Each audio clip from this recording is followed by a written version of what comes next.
Problem कल करेंगे हाँ? और आर्डर एवोल्यूशन कल पढ़ेंगे, उसकी प्रॉब्लम भी करेंगे। तो पहले फैक्टर्स है, छोटा टॉपिक है, फैक्टर्स जो रिएक्शन रेट को इंक्रीज़ करते हैं डिक्रीज़ करते हैं। फर्स्ट है नेचर ऑफ रिएक्टेंट।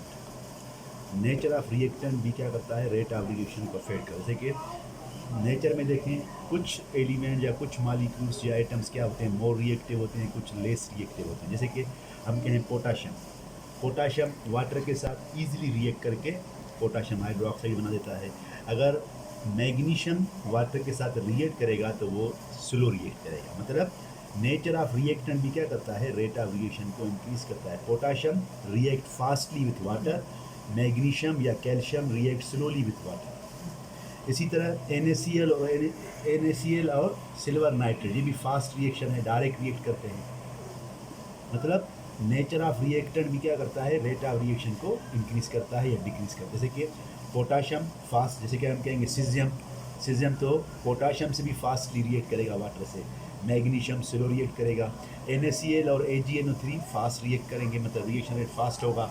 और आइसोप्रोपाइल अल्कोहल और HCl, इनकी रिएक्शन क्या होगी, स्लो। अगर हम कैटलिस्ट डालेंगे जिंक क्लोराइड तो ये रिएक्शन 10 मिनट, फिर भी 10 मिनट लेगा।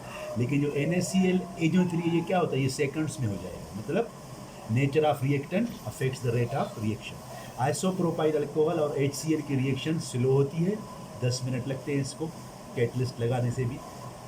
ये नेचर ऑफ रिएक्टेंट क्या करता है, रेट ऑफ रिएक्शन को अफेक्ट करता है। मतलब पोटाशियम और सीजियम इजीली वाटर से रिएक्ट करते हैं, मैग्नीशियम स्लोली रिएक्ट करता है, आइसोप्रोपाइल अल्कोहल HCl से स्लोली रिएक्ट करता है।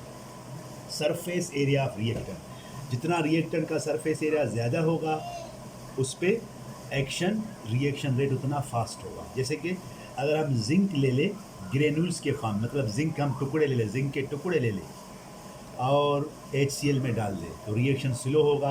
अगर जिंक हम पाउडर फॉर्म में ले लें और HCl में डालें तो यहाँ इसकी रिएक्शन क्या होगी, फास्ट, क्योंकि पाउडर फॉर्म में इसका सरफेस एरिया क्या हो जाएगा, ज़्यादा हो जाएगा, तो रिएक्शन फास्ट हो जाएगी। Number third factor is temperature. Temperature generally क्या करता है, रेट ऑफ रिएक्शन को इंक्रीज करता है। टेम्परेचर क्या करता है, काइनेटिक एनर्जी को बढ़ाता है।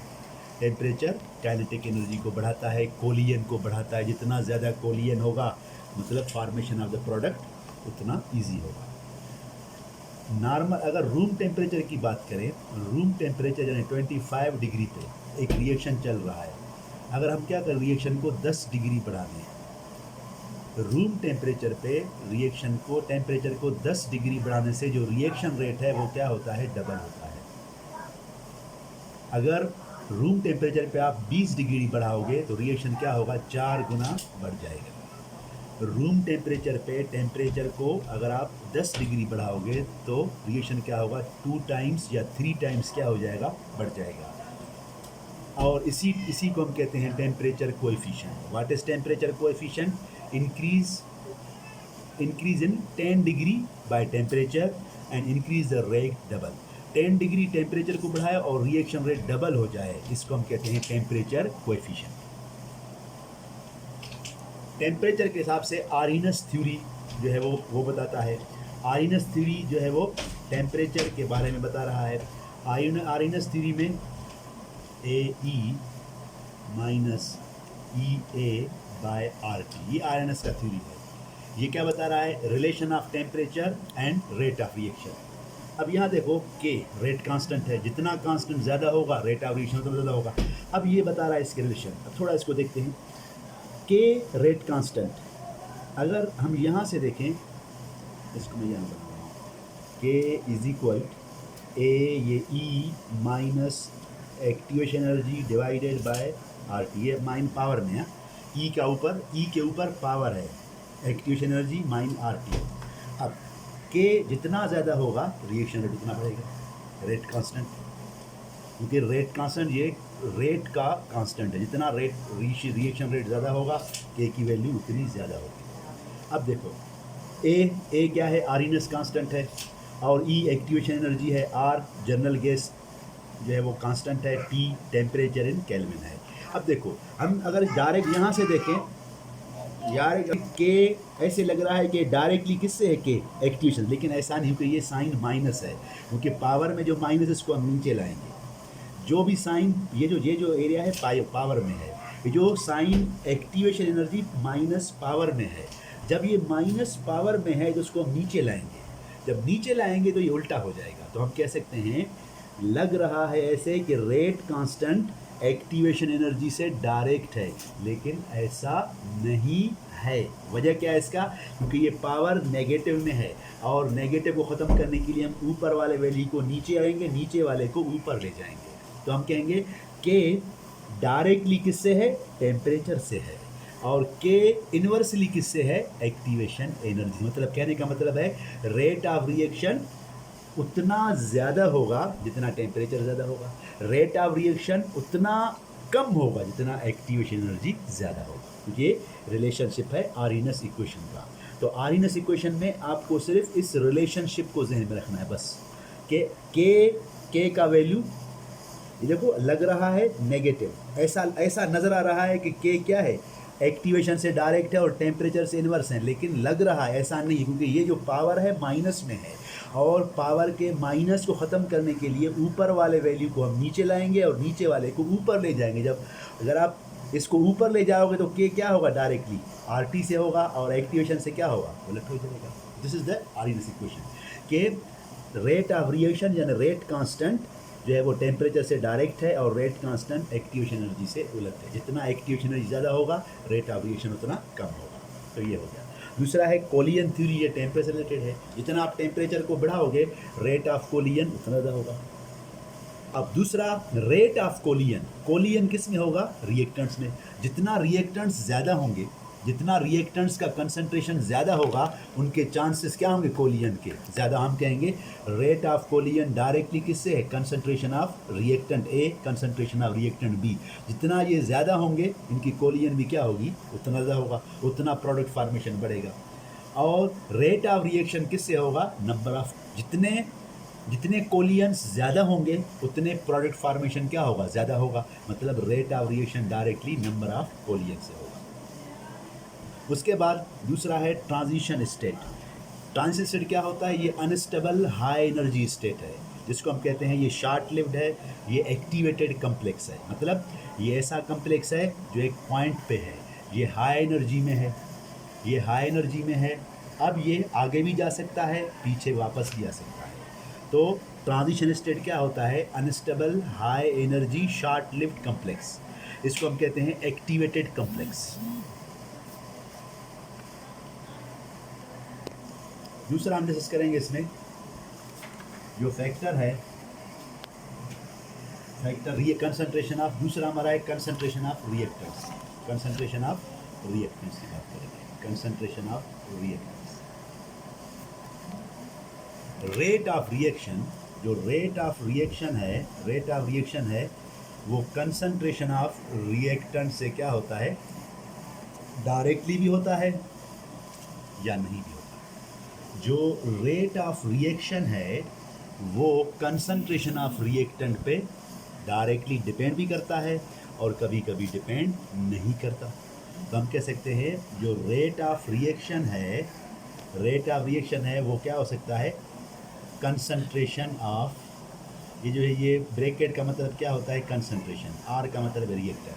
जो रेट ऑफ रिएक्शन है कंसंट्रेशन ऑफ रिएक्टेंट से डायरेक्ट भी है, और रेट ऑफ रिएक्शन कंसंट्रेशन पे डिपेंड नहीं भी करता। Rate of reaction is equal to K भी हो सकता है। जब rate of reaction is equal to K हो जाए, रेट कांस्टेंट हो जाए, तो मतलब rate of reaction concentration of reactant पे डिपेंड। मैंने कहा कि तीन चीज़ें हैं। Rate of reaction concentration of reactant पे डिपेंड करेगा जब रिएक्शन क्या होगा? फर्स्ट ऑर्डर होगा, सेकंड ऑर्डर होगा, थर्ड ऑर्डर होगा। जब रिएक्शन फर्स्ट ऑर्डर होगा तो rate of reaction first reactant के पावर 1 पे डिपेंड करेगा। अगर रिएक्शन सेकंड ऑर्डर होगा तो rate of reaction first reactant के पावर स्क्वायर के बराबर होगा, या दोनों रिएक्टेंट्स के 1 पावर के इक्वल होगा। अगर rate of reaction third order है तो हम कहेंगे अगर ऑर्डर क्या है? थर्ड ऑर्डर है।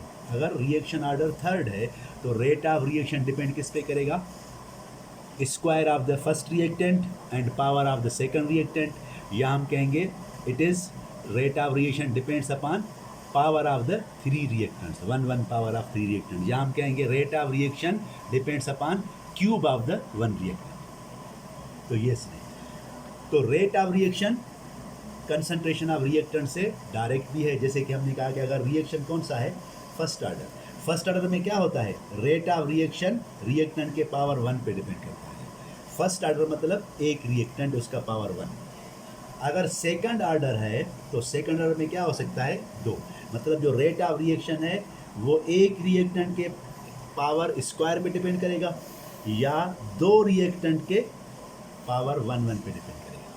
अगर रेट थर्ड ऑर्डर है तो क्या होगा, रेट ऑफ रिएक्शन एक ही रिएक्टेंट के पावर क्यूब से डिपेंड करेगा, पावर 3 पे डिपेंड करेगा, या फिर तीनों रिएक्टेंट्स के एक एक पावर पे डिपेंड करेगा, या फिर एक रिएक्टेंट के स्क्वायर पे और दूसरे रिएक्टेंट के पावर 1 पे डिपेंड करेगा। तो ये दूसरा है रेट ऑफ रिएक्शन रिएक्टेंट पे, कंसंट्रेशन ऑफ रिएक्टेंट पे डिपेंड नहीं करता, वो होता है जीरो ऑर्डर रिएक्शंस। जो जीरो ऑर्डर रिएक्शंस हैं उनमें जो रेट ऑफ रिएक्शन है वो independent of the concentration of reactant. जितना कंसंट्रेशन को बढ़ाते हो कोई फर्क नहीं होता, specially enzymatic reactions. Enzymatic reactions क्या होते हैं, जीरो ऑर्डर, और फोटोकेमिकल रिएक्शन जितने भी होते हैं वो जीरो ऑर्डर होते हैं। उसके अलावा जो फोटोसिंथेसिस है वो भी जीरो ऑर्डर रिएक्शन होता है। तो जीरो ऑर्डर रिएक्शन में क्या होता है, rate of reaction concentration of reactant पे नहीं, तो क्या होगा, के इक्वल होगा। तो हम कहेंगे रेट कांस्टेंट और रेट ऑफ रिएक्शन इक्वल कब होंगे, जब रिएक्शन जीरो ऑर्डर होगा, यानी कंसंट्रेशन ऑफ रिएक्टेंट पे डिपेंड नहीं करेगा। वही जो रेट ऑफ रिएक्शन होगा वही के होगा। उसके अलावा हमने कहा कभी कभी क्या होता है कि rate of reaction concentration of reactant पे इन्वर्सली भी डिपेंड करेगा। मतलब आप जितना रिएक्टेंट के कंसंट्रेशन को बढ़ाओगे रेट ऑफ रिएक्शन क्या होगा, डिक्रीज होता जाएगा।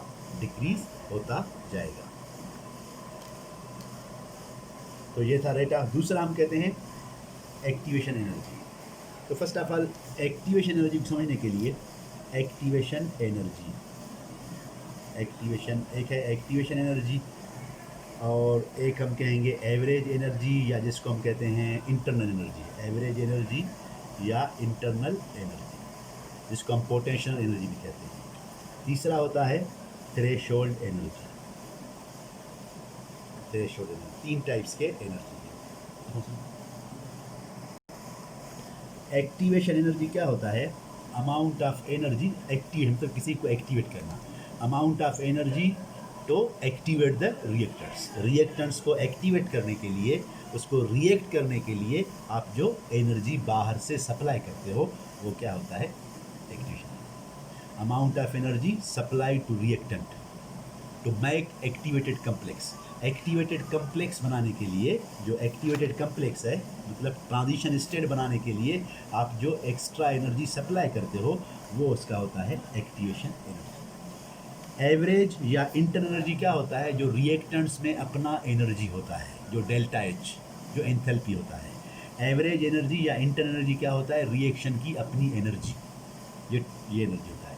थ्रेशोल्ड एनर्जी क्या होता है, वो पॉइंट जहाँ रिएक्टेंट्स क्या करते हैं, एक्टिवेटेड कम्प्लेक्स बनाते हैं, the point eight which activated complex is form.